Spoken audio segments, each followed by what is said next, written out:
오늘도 우리를 예배의 자리에 세우신 하나님을 찬양합니다. 이제 준비한 이 동영상을 보고 말씀을 나누기를 원합니다. 준비한 동영상 틀어주세요. 어젯밤 시간당 116mm의 폭우가 쏟아진 서울 강남 일대는 단 1시간 만에 완전히 마비됐습니다. 순식간에 차오른 물이 차량들을 집어삼키자 곳곳에서 필사의 탈출극이 벌어졌습니다. 배주환 기자입니다. 어젯밤 경부고속도로 반포 나들목 부근 왕복 8차로 도로가 강처럼 변해버렸고 바퀴까지 차오른 물에 차량들이 고립됐습니다. 서울 강남 도심도 완전히 물바다가 됐습니다. 마치 배를 타고 가는 듯한 차량, 운행이 된다는 게 신기할 정도입니다. 시간이 갈수록 시동이 꺼지기 시작하는 차량들. 차를 밀어보지만 빠져나오기엔 역부족입니다. 어젯밤 8시쯤 시간당 100mm가 넘는 폭우가 쏟아지면서 퇴근길 승용차들은 겨우 천장만 드러낸 채 완전히 잠겨버렸습니다. 야, 저거 봐. 저거 문 안 열려, 이제.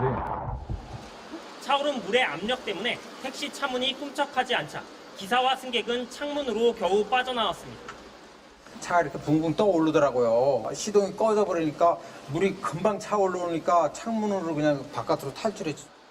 심지어 2m 높이의 시내버스에서도 5분 만에 운전석까지 물이 차오르자 버스 기사와 승객 20여 명은 급하게 도망쳐 나왔습니다.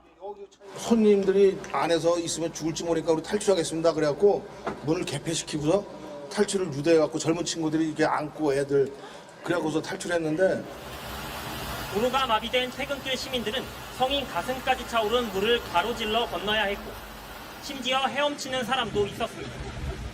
바닥에 발이 닿지 않는 사람들을 도와 탈출에 나서기도 했습니다. 네, 우리가 사는 세상은 이 흔들리는 세상입니다. 지진으로 땅이 흔들리고 또 해일로 바다가 흔들리고 또 홍수로 건물이 무너지고 자동차들이 물속에 잠깁니다. 조금 전에 본 영상은 열흘 전에 이 강남에 있었던 사건입니다. 150년 만에 기록적으로 내긴 폭우라고 하죠. 이 영상을 본 분들 모두가 놀랐을 겁니다. 저도 이 뉴스를 접하고 놀랐습니다. 모두가 놀라고 당황했습니다. 이럴 수가 있나? 대한민국의 한 복판인 강남에서 저런 일이 있을 수가 있다니. 세상을 살면서 언제 어떻게 어떤 일을 당할지 모른다라는 생각을 하게 됐습니다. 이 폭우와 이 강남의 물난리를 일을 보고 이 전 총신대 총장이자 이 대신대의 총장인 이 정성구 박사는 이 물폭탄이라는 칼럼에서 이렇게 현상들에 대해서 말하기를 하나님의 심판이다라고 말을 했습니다. 제가 이 칼럼 내용을 한번 읽어보도록 하겠습니다. 서울이 물폭탄을 맞았다. 세계에서 가장 안전한 도시요 아름다운 도시라고 자랑하던 서울이 집중호흡 몇 시간 안에 엉망이 되고 말았다. 하수구가 역류하고 자동차가 모래에 둥둥 떠내려가고 급기야 자동차를 버리고 간 사람도 많았다. 이런 홍수는 우리나라만 있는 것이 아니고 최근에 여러 나라에서 이런 일들이 많다. 특히 일본에서는 홍수에다 지진까지 겹쳐서 패닉 상태다. 온 세계가 기후변화로 어느 지역은 가뭄으로 땅이 쩍쩍 갈라지고 어느 지역은 물폭탄으로 농장이 망가지고 물바다가 되기도 했다. 특히 땅덩이가 넓은 중국의 경우 최근에 재난급의 물폭탄으로 쑥대밭이 되었다. 기후변화로 인해서 지금 물바다가 된 곳이 많습니다. 우리나라 뉴스가 안 나오지만 전 세계적인 뉴스를 보면 이런 뉴스들이 굉장히 많이 나옵니다. 계속 읽어보면 최근에 중국과 대만의 기싸움은 세계의 관심이 되었다. 중국은 하나의 중국을 내세워 자유중국인 대만을 무력으로 끊임없이 겁박하고 있다. 전투기와 미사일이 대만 영공까지 침범하고 흡수 통일을 시도하고 있다. 그런데 대만의 배짱도 만만치 않다. 만에 하나 중국이 대만을 무력으로 침공할 경우 대만은 최후의 수단으로 중국을 아예 이 땅에 없애버리겠다고 벼르고 있다. 중국이 대만을 무력으로 접수하려 한다면 대만의 미사일이 중국 장강에 건설된 샨사댐을 비롯해서 최근에 만들어진 샨사댐의 2배가 넘는 댐을 폭파시키겠다는 것이다. 그리 되면 장강유역의 모든 도시, 모든 중국인은 물폭탄에 의해 수장될 것이라는 전략이다. 그러니 대만의 물폭탄 전략은 어마무시한 계획이고 중국이 대만을 진짜 두려워하는 이유다. 만에 하나 그리 되면 공산주의 세력은 수몰되고 말 것이다. 결론을 이렇게 칼럼 중에 이렇게 썼습니다. 이 세상에 무서운 것이 2가지가 있다. 하나는 불이요, 또 다른 하나는 물이다. 물폭탄도 무섭지만 불폭탄도 무섭다. 오늘의 전쟁은 모두 불폭탄이다. 지금 우크라이나 전쟁에서 보듯 전쟁은 전술도 중요하고 정치도 중요하고 국력도 중요하지만 결국은 화력이 결정한다. 우크라이나 미사일이 소련제 탱크를 박살내고 있다. 온 세상은 지구온난화로 빙하가 녹아내리고 사계절이 뒤죽박죽 되어가고 있다. 인간이 만든 기술도 정책도 중요하지만 그동안 인간이 만든 탐욕의 결과로 지구는 병들어 죽어가고 있다. 불폭탄, 물폭탄도 오늘의 하나님의 심판이 아닐는지라고 결론을 맺었습니다.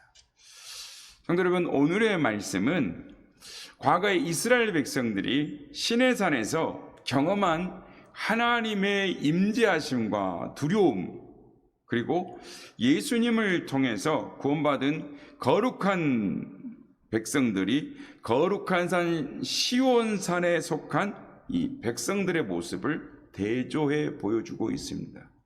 모세가 만난 시내산의 하나님은 무섭고 두려운 하나님이셨습니다. 오늘 보면 18절에서 21절 말씀입니다. 너희는 만질 수 있고 불이 붙는 산과 침침함과 흑암과 폭풍과 나팔 소리와 말하는 소리가 있는 곳에 이른 것이 아니라 그 소리를 듣는 자들은 더 말씀하지 아니하시기를 고하였으니 이는 짐승이라도 그 산에 들어가면 돌로 침을 당하리라 하신 명령을 그들이 견디지 못함이라. 그 보이는 바가 이렇듯 무섭기로 모세도 이르되 내가 심히 두렵고 떨린다 하였느니라. 이스라엘 백성들이 시내산에서 본 하나님의 모습은 우레와 번개와 빽빽한 구름과 심히 큰 나팔 소리와 자욱한 불 연기와 그리고 불과 진동하는 이 두려움의 하나님, 그런 산이었어요. 이 모든 현상은 두려움을 상징하는 것들입니다. 그래서 하나님의 종 모세조차 하나님을 뵙기가 두려웠다. 심히 무섭고 떨렸다라고 합니다. 그렇습니다. 구약 시대의 하나님은 두렵고 떨리는 무서운 하나님이셨습니다. 그런데 이제 신약 시대의 성도들은 예수님의 보혈, 피 뿌리심을 통해 믿음으로 의인으로 인정되어서 하늘 도성인 새 예루살렘에 들어가는 크신 은혜를, 축복을 입었습니다. 오늘 보면 22절에서 24절입니다. 그러나 너희가 이른 곳은 시온산과 살아계신 하나님의 도성인 하늘의 예루살렘과 천만 천사와 하늘에 기록된 장자들의 모임과 교회와 만민의 심판자이신 하나님 및 온전하게 된 의인들의 영들과 새 언약의 중보자이신 예수와 및 아벨의 피보다 더 나은 것을 말하는 뿌린 피니라 라고 말씀합니다. 예수님의 보혈을 통해서 죄인들이 의인되고 천만 천사들과 함께하는 어마어마한 축복의 백성이 된 것입니다. 하늘나라 장자들의 모임에 들어가는 축복을 우리가 받았습니다. 여러분이 그 축복을 받은 주인공들인 것입니다. 그러므로 이제 흔들림 없는 영원한 나라를 상속받게 된 우리들은 마땅히 하나님을 배신하지 않고 하나님의 은혜를 받은 자로 경건함과 두려움으로 하나님을 기뻐 기쁘시게 하는 삶을 살아야 하는 것입니다. 장차 나타나실 하나님의 심판은 하늘과 땅을 진동케 하는, 온 세상을 깨끗이 불태워 소멸시켜버릴 그런 하나님의 심판이 임하시게 될 것입니다. 오늘 보면 25절에서 29절 말씀입니다. 너희는 삼가 말씀하신 일을 거역하지 말라. 땅에서 경고하신 일을 거역한 그들이 피하지 못하였거든 하물며 하늘로부터 경고하신 일을 배반한 우리일까 보냐. 그때는 그 소리가 땅을 진동하였거니와 이제는 약속하여 이르시되 내가 또 한 번 땅만이 아니라 하늘도 진동하리라 하셨느니라. 이 또 한 번이라 하심은 진동하지 아니하는 것을 영존하게 하기 위하여 진동할 것들 곧 만드신 것들이 변동될 것들을 나타내심이라. 그러므로 우리가 흔들리지 않는 나라를 받았은즉 은혜를 받자 이로 말미암아 경건함과 두려움으로 하나님을 기쁘시게 섬기지니 우리 하나님은 소멸하는 불이심이니라. 아멘. 흔들리지 않는 나라를 상속받은 우리는 결코 하나님의 은혜를 배신할 수 없습니다. 마땅히 하나님을 두려워하고 하나님을 기쁘시게 하는 성도로 살아야 하는 것입니다. 로마서 14장 18절 이로써 그리스도를 섬기는 자는 하나님을 기쁘시게 하며 사람에게도 칭찬을 받느니라. 아멘. 하나님의 백성들은 하나님을 기쁘시게 해야 합니다. 이 자리에는 여러분 모두가 하나님을 기쁘시게 하는 하나님의 백성들이 다 되시길 주의 이름으로 축복합니다. 은퇴한 미국 대통령들에게 기자들이 언제가 제일 행복했느냐라고 질문했을 때 제일 많이 들은 대답은 백악관에 들어가는 날과 나오는 날이었다. 큰 기대감을 가지고 들어갔는데 얼마나 힘들었는지 백악관에서 나올 때 너무나 좋았다라는 말을 들었다라는 것입니다. 대통령이 되면은 대단한 것 같지만 대통령이 되고 보니까 별거 아니더라는 겁니다. 그냥 죽을 것만 같더라는 겁니다. 결국 헛되고 헛된 것이더라라는 것입니다. 1912년 4월 12일 영국의 화이트스타라는 해운회사가 발주를 맡아서 만든 이 세계 최대 호화의 여객선 타이타닉호가 영국 사우스햄프턴 항을 떠나 뉴욕을 향해 처녀 항해를 시작했습니다. 그 배의 높이가 빌딩 11층 높이만 했고 길이가 259m에 무게가 46,000톤 되는 큰 배였습니다. 그 당시에 1912년이었으니까 얼마나 큰 배입니까? 베란다에들마다 종려나무가 심어져 있었습니다.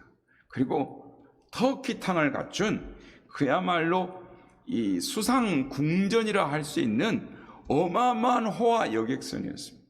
그 배에 2,200여 명의 인사들이 타고 있었습니다. 1등선 실에는 존 에스터 대령이라 하는 그 시대의 가장 유명한 대령이 있었고 그의 부인이 탔고 미국의 윌리엄 태프트 미 대통령의 측근들이 탔고 또 메이시 백화점 회장인 이시도 스트로스가 타고 있었고 화이트스타의 해운 회사의 전무인 이스메 씨가 타고 있었습니다. 그러나 타이타닉호가 빙산과 충돌해 침몰하게 되자 저명한 인사도 군인도 아무 소용이 없었습니다. 선장도 기관원도 소용이 없습니다.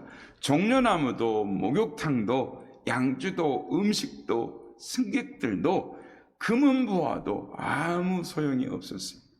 성도 여러분, 이 세상의 모든 것은 우리가 사모하는 땅의 모든 것은 흔들리고 무너지는 것입니다. 항상 결심만 하는 바보라는 책을 쓴 사람이 있습니다. 연초에 언제나 결심은 했지만 실천한 적이 없다라는 것입니다. 인간들은 그럭저럭 이럭저럭 살다가 인생의 마지막 지점을 맞이할 때 후회스러운 자기 인생의 녹음 테이프를 다시 돌려보는 습관이 있다라고 합니다. 그때 왜 그렇게 살았을까? 항상 결심만 하는 바보 같은 인생이었구나 라고 생각을 한다는 것입니다. 우리가 아는 유명한 버나드 쇼의 묘비를 보면 갈팡질팡하다가 이렇게 될 줄 알았다라고 묘비에 써져 있답니다. 자신이 그렇게 적어달라고 했답니다. 그래서 그 묘비에 써놓은 것입니다. 또 어떤 시인의 묘비에는 괜히 왔다가 괜히 간다라고 쓰여져 있다는 것입니다. 어떤 목사님에게 들은 이야기입니다. 약 20년 전에 있었던 일인데 그 목사님 교회에 약간 정신이 부족한 청년, 그러니까 그 목사님 표현대로 하면은 이 팔푼이 성도가 있었다고 합니다. 이 31살이나 되는 이 청년이 어떤 날은 교회 와가지고 목사님 보고 말하기를 5살 난 조카하고 싸웠다라는 겁니다. 그래서 화가 난다고 5살 난 조카하고 싸웠다고 말을 합니다. 근데 이 팔푼이 청년이 교회는 열심히 나오는 겁니다.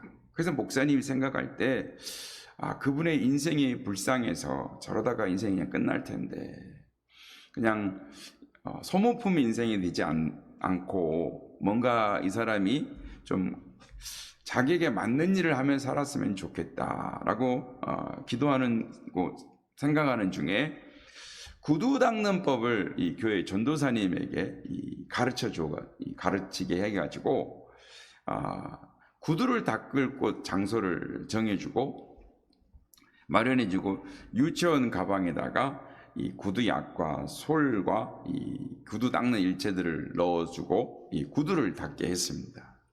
근데 문제는 약간 부족한 사람이다 보니까 구두 솔의 색깔이 구분이 안 되는 겁니다. 그래서 밤색 구두에다가 검정솔로 닦고 또 검정솔에다가 밤색 구두약을 닦다 보니 그러니 매번 잘못 닦았다고 얻어 터지는 겁니다. 혼나는 겁니다. 근데 이 사람이 장점이 있습니다. 그건 뭐냐면 그런 것에 굴하지 않고 앞뒤 가리지 않고 자기가 생각한 대로 하는 거죠. 그래서 은행이든 직장이든 막 들어가서 막무가내로 강제로 막 신발을 벗기는 겁니다. 반값만 주세요. 2,000원인데 1,000원이에요. 1,000원만 주세요. 이러면서 이 청년이 막 벗기는 겁니다. 근데 이 청년이 숫자를 7까지밖에 셀 줄을 모르는 겁니다. 어느 날 기도하다가 이 청년에게 지혜가 열렸습니다. 학교를 가본 일이 없는데 숫자를 세기 시작합니다. 그러더니 글자를 알기 시작합니다. 목사님 말로 어느 순간에 보니까 한글 봉투에 글자 받침이 틀리지 않고 딱딱 또박또박 맞게 쓰여 오더라는 것입니다. 그런데 그 교회에서 붕해를 했는데 이 부족한 청년이 쌀 5가마니를 작정을 한 겁니다. 붕해 강사님이 복 받을 질 하라고 그랬다는 것입니다. 그리고 목사님에게 금요일마다 고기를 사온다는 것입니다. 그것이 7년째 계속 되고 있다는 것입니다. 배를 눌러서 나가보면 팩에 이 돼지고기 또는 소고기가 한 근 정도 되는 이 팩을 갖고 와서 이렇게 들고 이렇게 목사님을 준다는 겁니다. 광우병이 들렸을 때도 소용이 없더라는 겁니다. 목사님 잡수시고 주일날 설교 잘하세요. 그러면 목사님이 너도 못 먹으면서 왜? 이러고 하면은 난 괜찮아요. 제가 복 받을 짓 하려고 그래요. 죽는 날까지 할 거예요. 이러면서 가는 겁니다. 어느 날은 5시가 돼도 안 오고 7시, 8시가 돼도 안 오더랍니다. 보통 3시쯤이면 오는데 왜 안 오지? 오늘 무슨 일이지? 하고 궁금해했는데 저녁 10시쯤이 되니까 벨이 울리더랍니다. 그래서 문을 열고 나가보니까 눈탱이가 밤탱이가 돼서 온 겁니다. 그러면서 흑 울면서 고기 한 근 팩을 탁 내미는 겁니다. 야, 너 왜 이렇게 늦었어? 그리고 얼굴이 그게 뭐냐? 그랬더니 제가 고기 사려는데 돈이 모자라서 저기 양재동에 다른 구역으로 가서 구두를 닦는데 거기 구두 닦는 형 셋이 때려서 이렇게 되었어요 하면서 시퍼렇게 눈이 덩이가 부어가지고 야, 이제 너 이제 그만해라. 나 먹은 거나 다름없다. 그랬더니 목사님, 나 하나님께 약속한 약속 끝까지 지켜야 해요. 나 절대로 그만두지 않을 거예요. 그 말을 듣고 목사님이 속으로 울었답니다. 야, 너가 거시기 집사보다 낫다. 거시기 권사보다 낫구나. 너 때문에 내가 감동이다. 이렇게 속으로 울었다는 겁니다. 여러분, 목사는 사례비로 사는 것이 아니고 성도의 사랑으로 사는 줄로 믿습니다. 그래서 물어보았습니다. 야, 너 고기 사갖고 나한테 대접하는 이유가 뭐냐? 주의 종 대접하면 성경에 예수님 대접하는 거랑 같대요. 천국 가면 상 받고 면류관 받잖아요. 그래서요, 제가 땅 구역 가서 얻어 터지고 돈 벌어 갖고 고기 사왔어요. 목사님이 그 말에 감동이 되어 울었답니다. 비록 남들 보기에는 팔푼이지만 하나님 보시기에 얼마나 사랑스럽겠나. 내가 진짜 믿음의 사람이구나. 그를 끌어안고 눈물로 기도해 줬다는 것입니다. 주여, 이 아들에게 복을 주옵소서. 사람들은 모르겠지만 하나님 보시기에 1등 신자입니다. 라고 기도해 줬다는 것입니다. 성도 여러분, 오늘 나는 과연 하나님 보시기에 무엇을 심고 있을까요?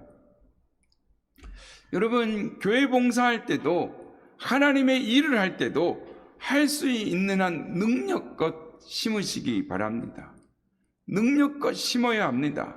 하늘의 공적을 쌓아야 천국에서 받을 것이 있습니다. 전도도 열심히 하시기 바랍니다. 영혼 구원이 하늘에서 가장 크다라고 합니다. 천하보다 귀한 영혼이라고 하는 것입니다. 할 수 있는 한 능력껏 심으시고 천국의 공적을 쌓는 여러분들이 되시길 주의 이름으로 축복합니다. 우리를 정확하게 평가할 수 있는 분은 하나님 한 분이십니다. 그분은 우리의 숨겨진 행동을 아시고 우리의 숨겨진 동기를 아시기 때문입니다. 그분 앞에 설 때 우리가 신실하기 위하여 바쳤던 숨은 희생과 수고를 다 기억하시고 상으로 갚아 주실 것입니다. 남에게 오해받았던 숨은 동기도 다 살펴서 그로 인하여 상처받은 마음을 위로하여 주시고 상으로 갚아 주실 것입니다. 미국 스탠다드 석유회사의 점원 아치볼드는 얼마나 그 회사를 위해 충성하는지 어느 호텔에서 숙박계를 쓸 때도 자기 이름을 쓰지 않고 한 통에 $4 스탠다드 석유라고 거기다가 회사 이름과 회사 석유 가격을 접근했다고 합니다. 또한 무슨 말할 기회만 있으면 한 통 $4 스탠다드 석유라는 말을 먼저 앞세우곤 했답니다. 그래서 별명이 한 통 $4입니다. 그런데 석유왕인 이 사장 록펠러가 이 말을 듣고 이름 없는 그 점원을 불렀습니다. 그는 평사원과 한 테이블에 앉아 식사를 나누면서 하나하나 조금씩 대화를 해보고 너무너무 놀랐습니다. 그가 회사를 위해 얼마나 전력을 다해 충성하는지 큰 감동을 받았습니다. 그 후에 록펠러는 그를 점점 높이 들어 썼습니다. 그리고 나중에는 록펠러의 뒤를 이어 석유 최대 회사, 세계 최대의 석유회사의 사장이 되었습니다.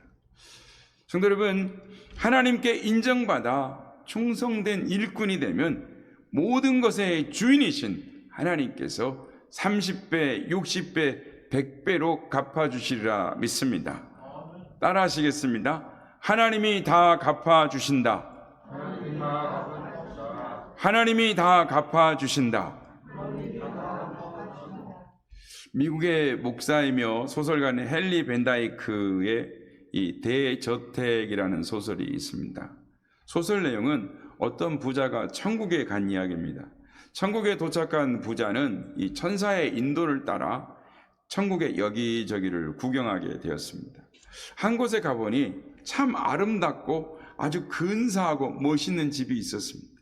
그래서 부자가 감탄하면서 와, 참 집이 좋네요. 도대체 이 집이 누구 집입니까? 그랬더니 천사가 하는 말이 그 집은 당신이 거느리고 있었던 하인의 집이요 라고 합니다. 아니 그럴 수가 없습니다. 어떻게 그 가난한 그 사람이 천국에서 이런 집을 소유할 수 있단 말입니까? 천사가 대답합니다. 천국에는 실수나 오류가 없습니다. 우리는 땅에서 그가 정성으로 보낸 재료로 이 집을 지었습니다 라고 말을 했습니다. 한참을 가다 보니 무척 허술한 집이 한 채 보였습니다. 부자가 도대체 그럼 저 집은 누구 집입니까? 하고 물었습니다. 이 집이 바로 당신 집이요. 그럴 수 없습니다. 내가 이 세상에서 얼마나 부자인데요. 천국은 오류도 실수도 착각도 없습니다. 이 집은 당신이 보낸 재료로 지어진 집입니다. 그렇습니다. 천사의 말대로 성경은 이 땅에서 내가 일한 대로 상이 주어짐을 믿고 분명히 하나님의 말씀대로 될 걸 믿고 나아가는 자, 내가 흘린 땀과 눈물에 대해 뿌린 대로 열매를 거두게 하시는 그 하나님을 믿고 나가는 대로 반드시 그렇게 되리라고 약속하고 있습니다. 어떤 분이 미국에 거주하면서 거라지 세일이라는 시장을 많이 돌아다녔습니다. 이게 무슨 시장이냐면 쓸모가 없는 물건들을 모두 자기 집 마당에다 펼쳐놓고 이 박앤세일로 필요 없는 물건을 파는 것입니다. 거기 가면은 이 가끔 감나가는 이 고물들, 골동품이 있어서 그걸 찾아서 이렇게 수집하는 사람이 있었습니다. 한 번은 노인이 혼자 세상을 살다가 떠나서 집안에 있는 물건을 몽땅 마당에다 내놓고 세일을 하고 있었습니다. 마침 이 마당에 아주 예쁘게 생긴 귀하게 생긴 박스가 하나, 나무 박스가 하나 있어서 열어보았더니 그 박스 안에 훈장이며 상장이며 트로피며 그 고인이 살았을 동안에 이 공적을 기념하는 것들이 그 박스 안에 가득 들어 있었습니다. 그래서 이 사람이 물었습니다. 이 한 상자 얼마입니까? 그러자 파는 사람이 10불이라고 그랬습니다. 우리나라 돈으로 10,000원입니다. 한 사람이 평생 동안 모은 명성, 공적, 그 모든 것들을 기리는 것이 전부 10불에 지나지 않는 것입니다. 여러분이 세상을 떠나면 여러분이 귀하게 여기던 것도 다른 사람이 이렇게 팔 것입니다. 여러분, 이집트나 로마에 가보십시오. 그 엄청난 영화가 다 사막에 묻혀버렸습니다. 그렇게 권세를 뒤흔들던 왕들이 마른 명태, 황태처럼 미라가 되어서 사람들의 구경거리가 되고 있습니다. 사람들이 이 땅에서 예수고 노력한 것들이 얼마나 가치없고 무가치한 것인 것들인가를 보여주는 이야기입니다. 여러분은 무엇을 위해 살아오셨습니까? 무엇을 위해 살고 계십니까? 그것들이 장차 하나님의 심판대 앞에서 어떤 가치가 있을까요? 요한계시록 22장 12절 보라 내가 속히 오리니 내가 줄 상이 내게 있어 각 사람에게 그가 행한 대로 갚아주리라. 고린도후서 5장 10절 이는 우리가 다 반드시 그리스도의 심판대 앞에 나타나게 되어 각각 선악간에 그 몸으로 행한 것을 따라 받으려 함이라. 아멘. 명문 의대를 나오고 병원을 운영하는 의사가 부인을 따라 교회에 나왔습니다. 부산에 있던 이야기입니다. 그리고 권유에 의해서 2날개 양육 훈련을 받았습니다. 군사훈련을 마치고 리더 수양회를 갔는데 그때 그 목사님으로부터 당신은 목숨을 걸 만한 인생의 가치를 발견했습니까? 라고 강력한 도전을 받게 됩니다. 그리고 이 의사는 며칠 동안 그 문제로 고민을 합니다. 잠이 오지를 않는 겁니다. 그동안 나는 무엇을 위해 살아왔는가? 명문 의대를 나와서 병원을 차리고 돈도 벌고 남부럽지 않는 기반을 잡고 사는 것이 목표였습니다. 그런데 그것을 이룬 지금 나는 생명을 걸만한, 과연 생명을 걸만한 가치를 발견한 삶이었는가 고민하기 시작했습니다. 고민하던 그는 자신의 인생의 목표를 수정합니다. 하나님의 복음을 전해 생명을 살리고 그들을 양육해서 또 다른 제자를 세우는 일에 자신을 헌신하기로 결정합니다. 그래서 그는 그 병원 응접실에 있는 액자에 걸어놓은 자랑스러운 학위와 논문 액자를 떼어내고 거기에다가 교회에서 받은 세례 증서와 셀 리더 임명장을 걸어놓았습니다. 찾아오는 환자들을 만나고 오는 사람들에게 복음을 전하고 그들을 양육하여 제자 세우는 일에 헌신을 하고 있습니다. 그리고 그는 간증합니다. 이제 나는 인생의 바른 목표를 찾았노라고, 지금이 최고로 행복하다고. 인천 하객감리교회 이은숙 권사님은 7만 명을 전도했습니다. 7만 명을 전도했는데 등록만이 아니라 세례까지 받게 한 사람의 숫자가 7만 명입니다. 그가 전도하게 된 동기는 3살 된 아들의 손가락이 아파트 문에 끼어 으스러져 버렸습니다. 급히 등에 업고 택시를 잡았지만 쉽게 잡히지 않았습니다. 가까스로 택시를 잡아서 개인병원, 대학병원 다 다니는데 안 되겠다는 겁니다. 손가락이 너무 으깨져 버려가지고 손가락을 잘라내야 되겠다고 진단을 하는 겁니다. 하나님 앞에 눈물로 기도합니다. 하나님, 제 아들 손가락만 붙어 있으면, 제 아들 손가락 수술만 잘 되면 20년을 전도자가 되겠습니다. 서원 기도를 합니다.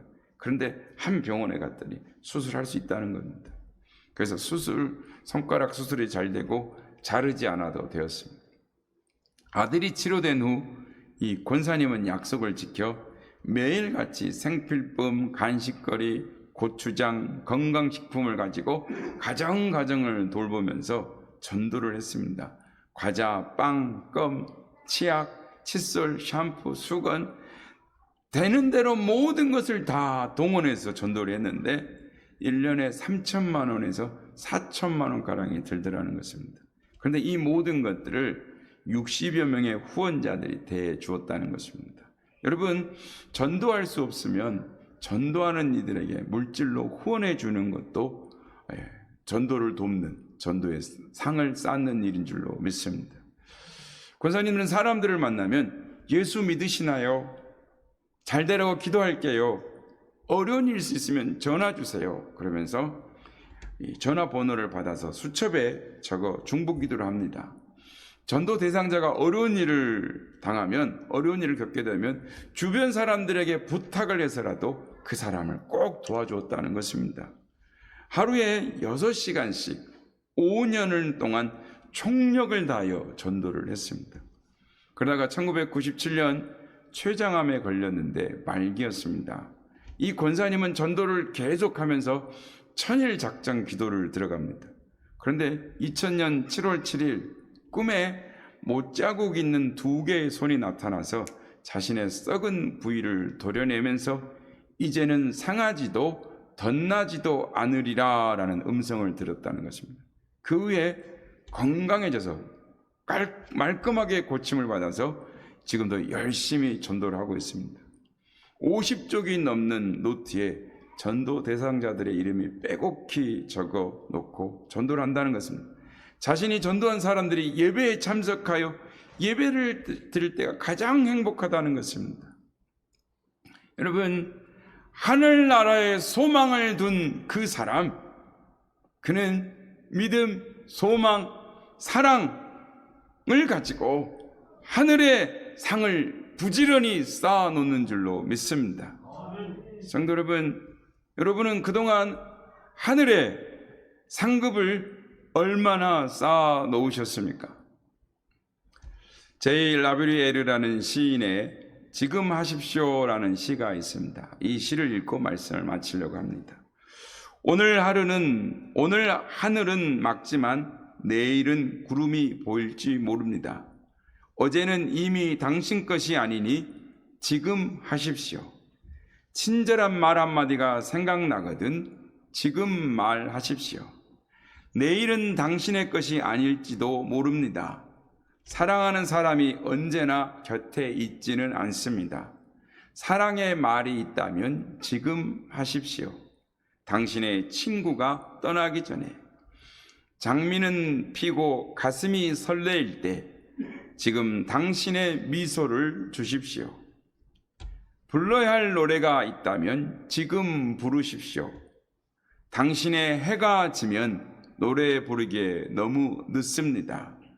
당신의 노래를 지금 부르십시오. 성도 여러분, 지금 내가 할 일이 있습니다. 봉사도 지금 해야 합니다. 섬김도 지금 해야 합니다. 전도도 지금 해야 합니다. 기회가 다시 올지 아무도 모르기 때문입니다. 마귀는 언제나 오늘 일을 내일 하라고 속삭입니다. 지금은 때가 아니야. 조금 더 있다가 해. 내년에 해도 늦지 않아. 그러나 여러분 결코 속지 마시기 바랍니다. 더 늦기 전에 오늘 나에게 주신 책임과 사명을 다하는 최선의 삶, 그것이 바로 우리의 인생의 이력서를 아름답게 채워가는 지혜일 것입니다. 성도 여러분, 땅 위의 모든 것은 흔들리고 결국 무너지는 것입니다. 오직 하나님 나라만이 영원한 것입니다. 우리는 영원한 하나님 나라의 유업을 이을 장자들이고 세상의 그 어떤 것도 흔들리지 않는 하나님의 나라의 백성들입니다. 이제 남은 인생 하나님을 기쁘시게 하는 인생이 되어야 될 줄로 믿습니다. 하나님을 기쁘시게 하는 삶, 복음을 전해서 멸망하는 이들을 구원하는 일로 나아가는 우리가 되기를 원합니다. 사랑하는 가족과 친지들, 이웃들에게 복음을 전해서 하나님이 기뻐하시는 생애가 다 되시길 주의 이름으로 축복합니다.